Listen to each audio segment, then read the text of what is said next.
All right. Well, Spider, welcome to Drunk Comics. Hi. Hi.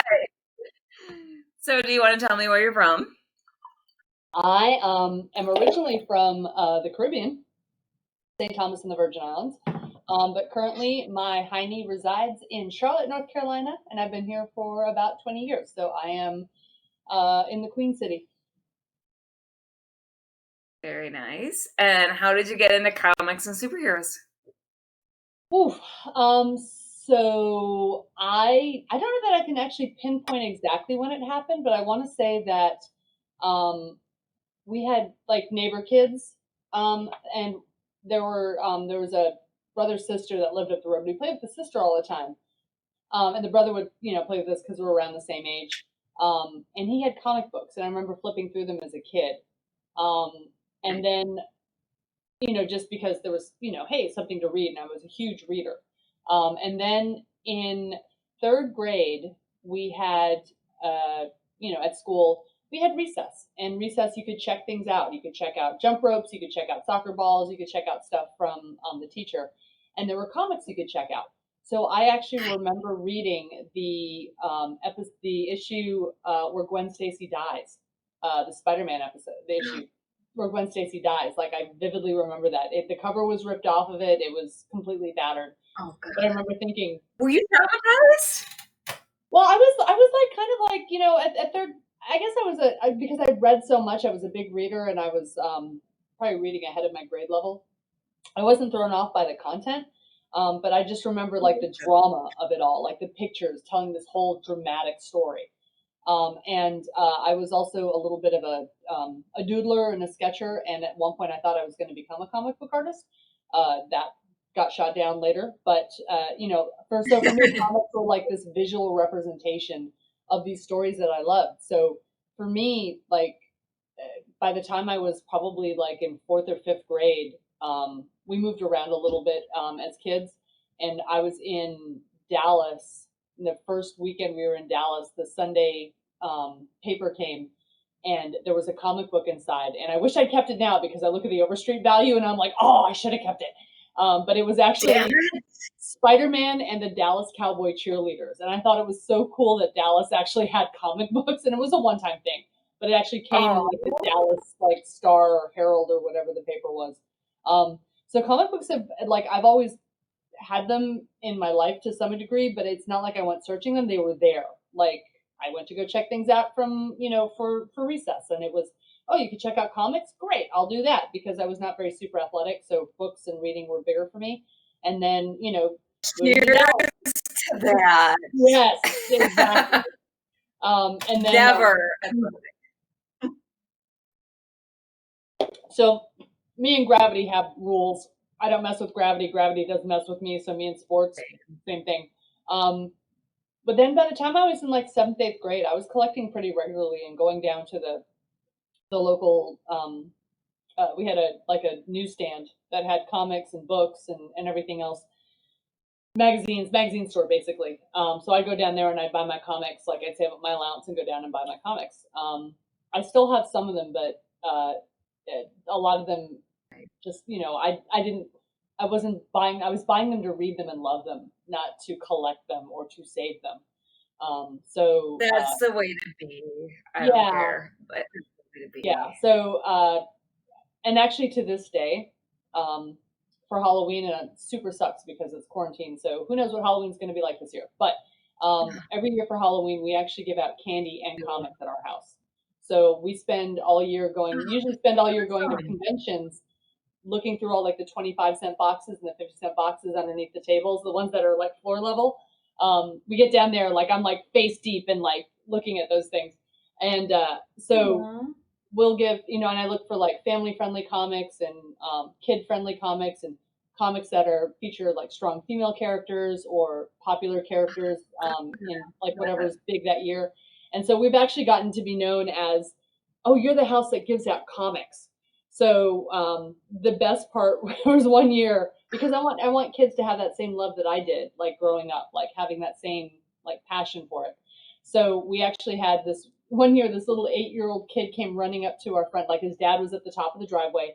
This little kid comes running down, and he's in this little Iron Man costume, so it's like the plastic mask and the pre-printed suit, and he comes down with his pumpkin and sticks it out, and we put a little handful of candy in there, and I had an Iron Man comic, so I stuck that in there, and he looked down, and he looked up at us, and he looked down again, and he went running back to his dad going, I got a comic! And it was like my husband and I were like, yes, that's the best thing ever. So that's, from then on, we've just always done it. Because it's You're just the like, cool host. yeah, having that tangible, being able to stop and read. And we don't care. I don't buy comics for the condition of them for those, for Halloween. I want kids to love them and read them. And if they're not big readers, to find a reason to be a big reader, to start reading. And honestly, like if my collection's going to be worth anything in like 20 years, these kids need to be obsessed with it now. So I need to get these collectors on board now. So I've got money for retirement later. So there's a little bit of plotting and scheming going in there as well.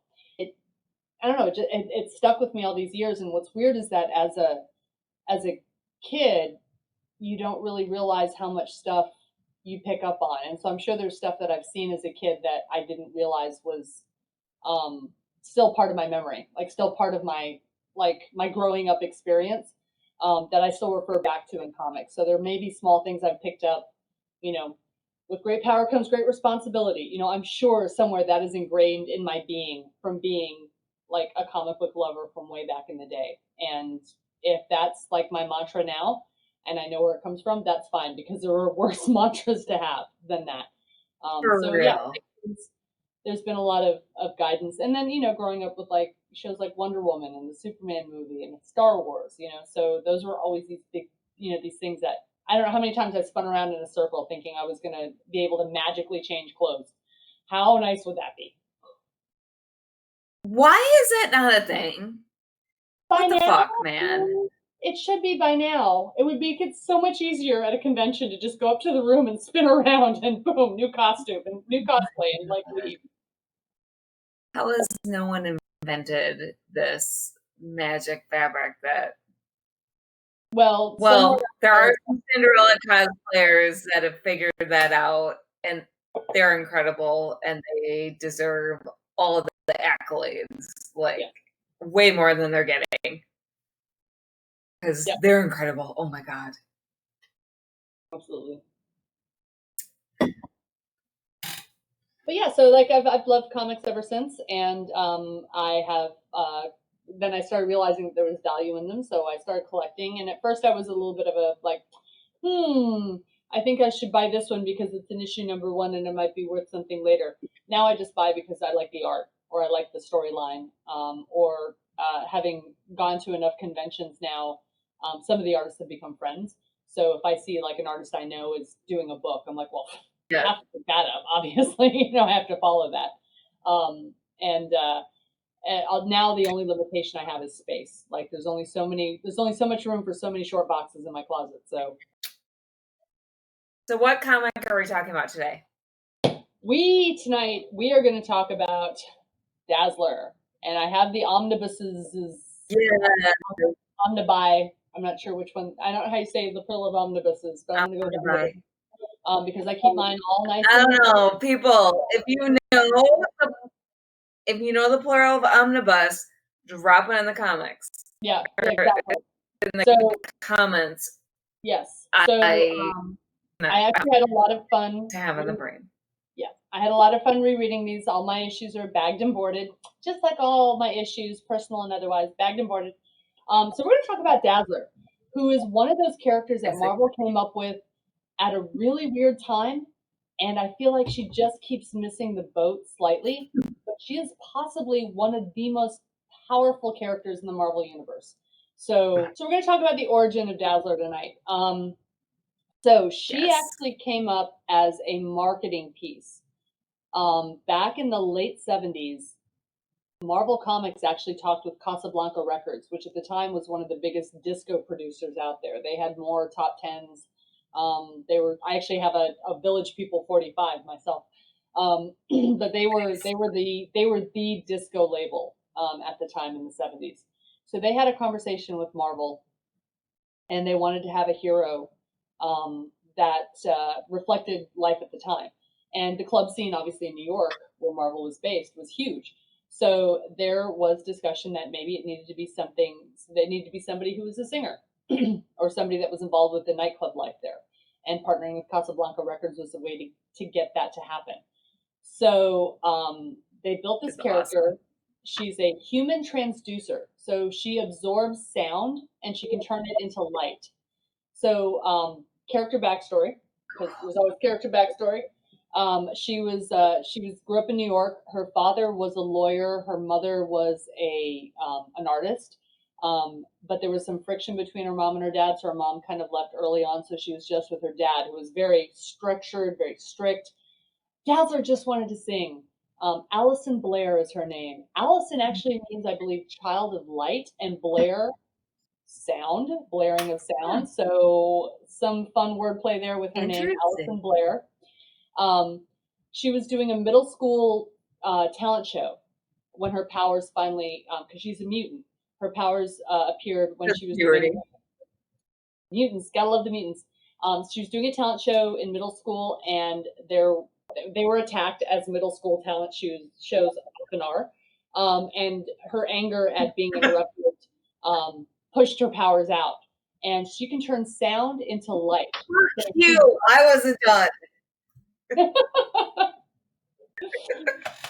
So she can turn sound into light. And so her powers manifested out of nowhere. She actually blinded the attackers. And that was a whole thing.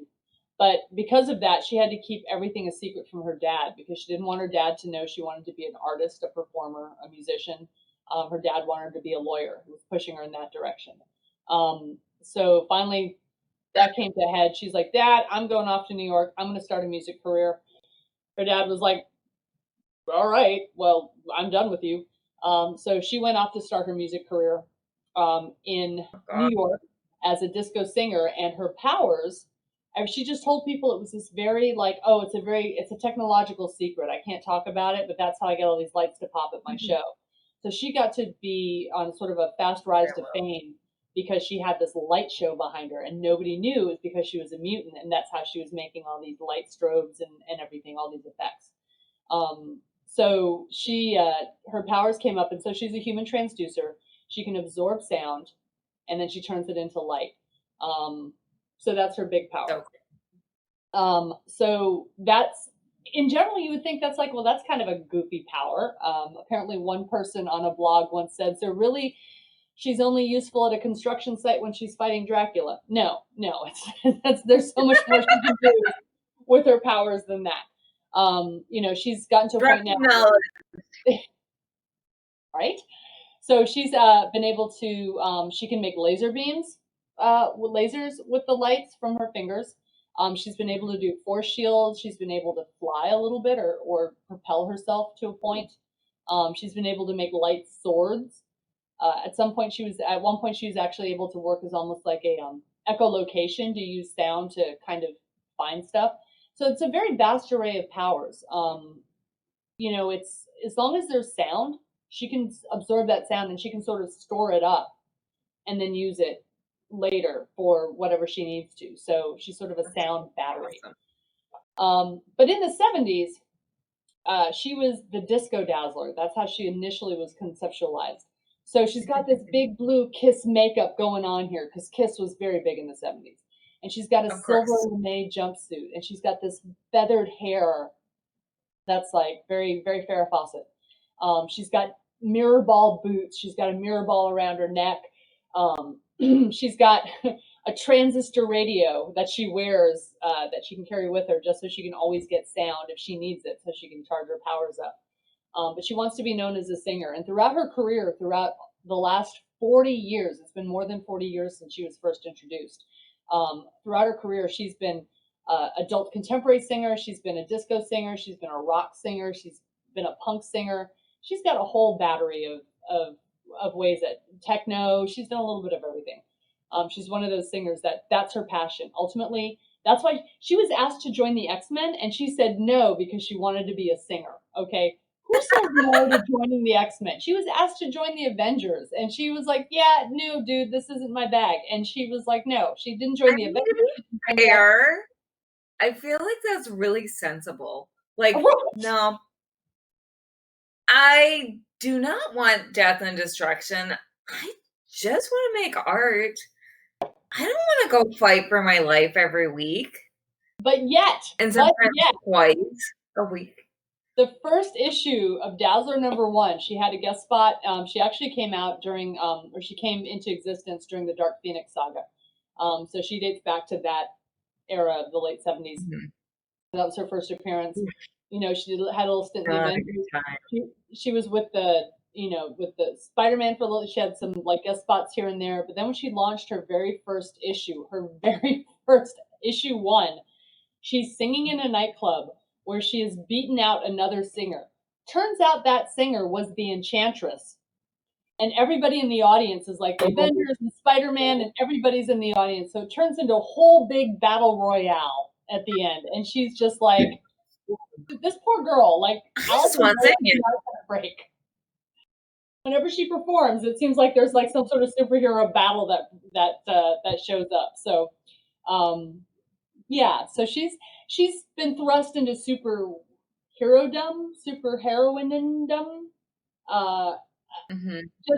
just by proximity, But here's the interesting thing. This is again, drop the proper word down in the comments. Yeah, I don't know. That word is. You get Scrabble points for spelling it correctly. So here's the interesting thing, though. This is Dazzler, and I'm just giving you a very condensed version of how she starts out. When she actually was originally conceptualized, she was not supposed to be a blonde, feather-haired, singer that we know today in Silver LeMay. The original artist, John Romita Jr., I think, Grace Jones, he wanted to make her to look like Grace Jones because at the time in the 70s, he was like, Grace Jones was where it was at. She was edgy, head was shaved, still in the Silver LeMay. So originally, Dazzler was supposed to be an African-American, very blunt, bald, very dramatic figure. And Grace Jones is the shit. I mean, we could go on for like hours on Grace Jones. But so she was supposed to be, she was originally conceptualized like that. Then Casablanca Records started talking about movies. And they were like, well, maybe we can do a movie and we can kick it off. And if we're going to do that, then we want to have the people that we have signed in that movie. So they started talking about dropping different stars in there and doing all these things. So they were going to reach out to Grace Jones.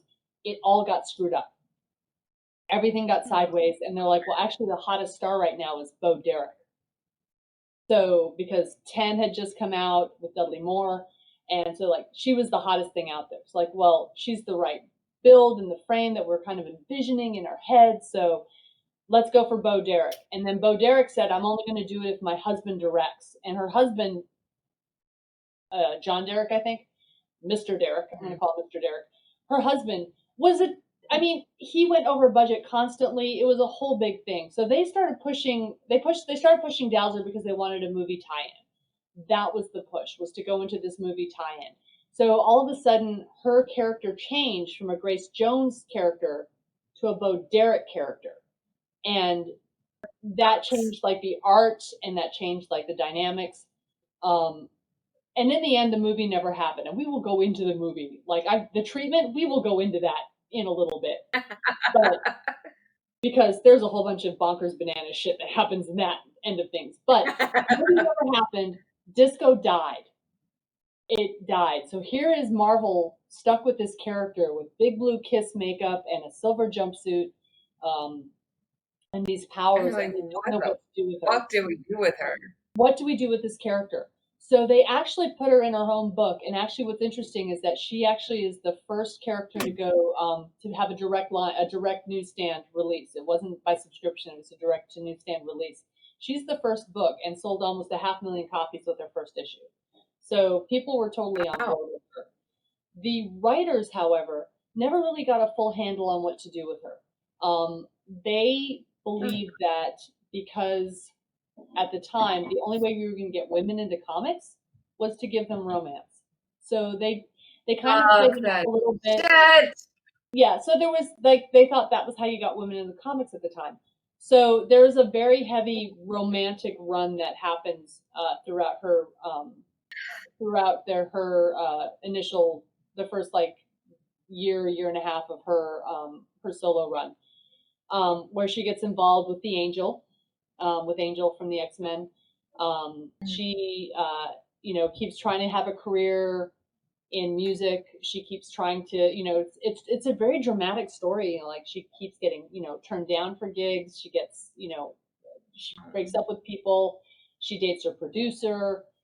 She gets into movies. It doesn't go well. It's a very like female. I mean, it's a female oriented storyline. Only that it's all this drama. It's all these things that happen. It's what they think women want.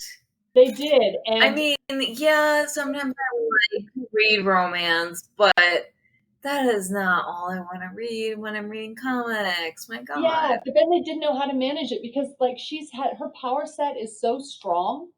Like this is Dazzler. Dazzler has calmed the Hulk. She's defeated the Hulk by putting out like light beams that calmed him and turned him back into Bruce Banner.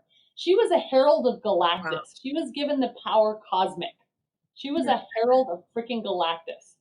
She has Damn. Yeah, exactly. She has been able to defeat she's dealt with Dr. Doom. She's dealt with the Enchantress. She has partnered with a number of like the Avengers and the X-Men over time. She and Rogue had a whole thing for a while where they were enemies with each other. Beyond dating Angel, she also dated Longshot, so she had to spend some time in the Mojoverse for a bit. She joined the X-Men when they were doing their whole Australian Outback thing, which is a whole world storyline there. She has been a member of Excalibur. She's been an agent of S.H.I.E.L.D.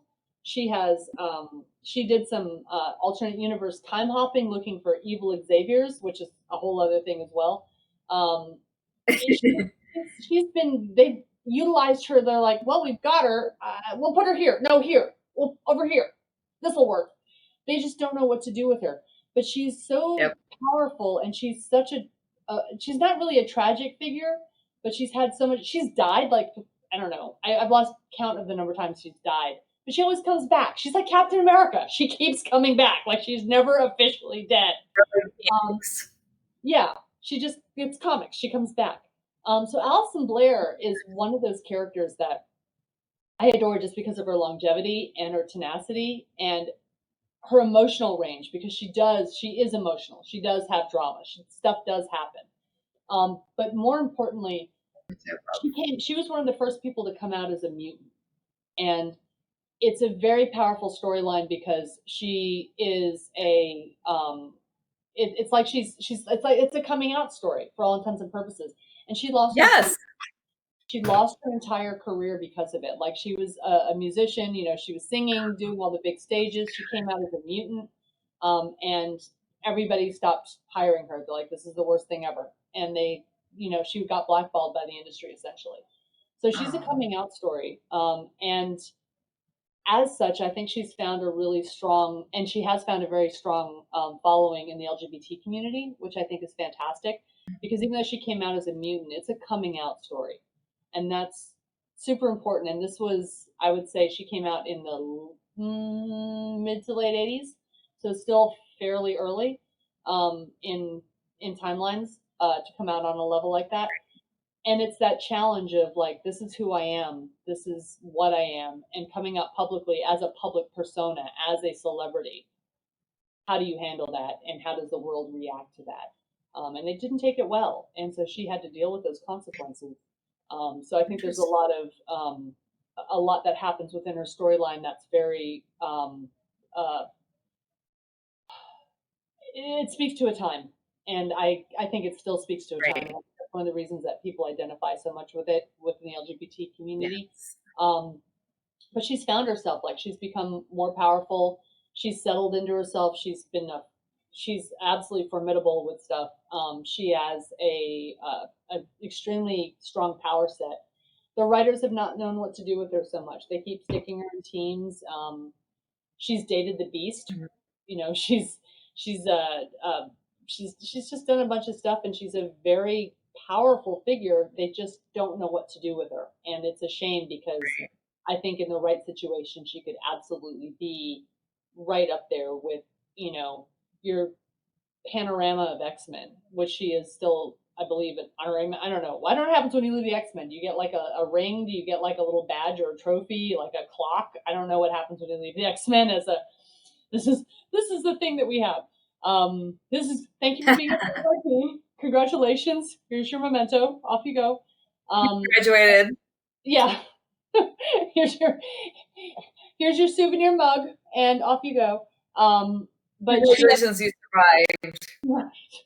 But she's like, so you really didn't, because you died how many times? I don't know. You get a gold star. You get that level up.